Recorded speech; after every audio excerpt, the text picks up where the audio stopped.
அதிசயங்கள் செய்கிறவர் நம் அருகில் இருக்கிறார். அற்புதங்கள் செய்கிறவர் என்றும் நமக்குள் வசிக்கிறார். சங்கீதம் 40:1.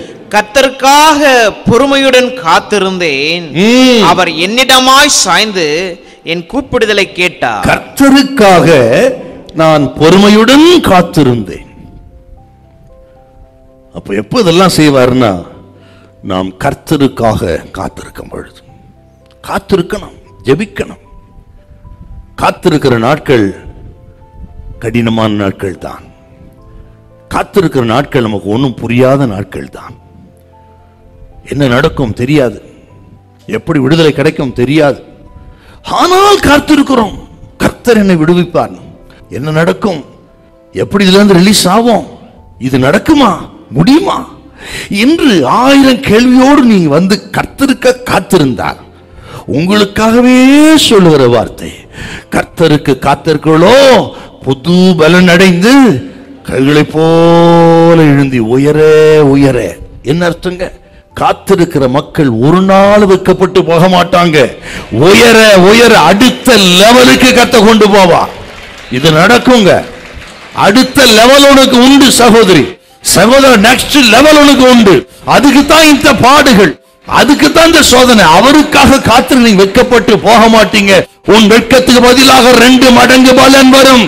நாம் தளர்ந்து போகாதிருந்தால் ஏற்ற காலத்தில் அறுப்போம். என் ஜனங்கள் ஒருவாது வெட்கப்பட்டு போவதில்லை. நீங்க யாருக்கு முன் வெட்கப்பட்டு போக விட மாட்டா. சூழல் அப்படி வரும், ஆனால் கர்த்தர் விட மாட்டா. உங்க முகத்தை பிரகாசிக்க பண்ணுவார், உங்களை யார் என்று விளங்க பண்ணுவார். உங்களை நீங்க யாருன்னு காட்டினாலும் உங்க முகத்தை அநேகருக்கு காட்ட விரும்புவா. இந்த காத்திருக்கிற நாட்கள்ங்கிறது அது ஒரு இருள் மாதிரி இருக்கு, ஒண்ணுமே புரியாது நமக்கு. யாத்திரம் 14ஆம் அதிகாரம், செங்கலுக்கு முன்னாடி நிக்கிறாங்க, தப்பிக்க வழி இல்லை. பார்வோன் நினைக்கிறான், அலைந்து திரிகிறார்கள், வனாந்தரம் அடைத்து போட்டது. இவங்களே நினைக்கிறாங்க நாங்க சாகிறதுக்கு தாங்க வந்திருக்கிறோம். இப்படி சில சந்தர்ப்பங்களில் தேவ திட்டம் சாத்தானுக்கும் புரியாது, அநேக நேரங்களிலே நமக்கும் அது புரியாது. ஆனால் ஆண்டவர் ரா முழுவதும் ஒரு ரகசியத்தை செய்து கொண்டே இருந்தார். ரா முழுவதும் கீழ்காற்ற வீசி விடியற் காலையிலே செங்கடல் பிளந்தது, பாதை திறந்தது, மகாபரி வெற்றி கொடுத்தார். பார்வோன் சேனைக்கு அழிவு கொடுத்தார். தேவத்திட்ட சில நேரத்தை நமக்கும் தெரியாது, சாத்தானுக்கு தெரியாது. ஆனால் தேவத்திட்டம் தான் நிறைவேறும். அதிகாலையில் கடல் திறந்தது போல உங்களுக்கு ஒரு பாதை திறக்கும், செங்கடல் திறக்கும், யோர்தான் திறக்கும், எரிகோ திறக்கும். இந்த நாளில் உங்களுக்கு வாசலை திறக்கிற தேவன் நம்மோடு இருக்கிறார். உன்னை கைதூக்கி விடுகிறவர். ஹல்லேலூயா, ஹல்லேலூயா.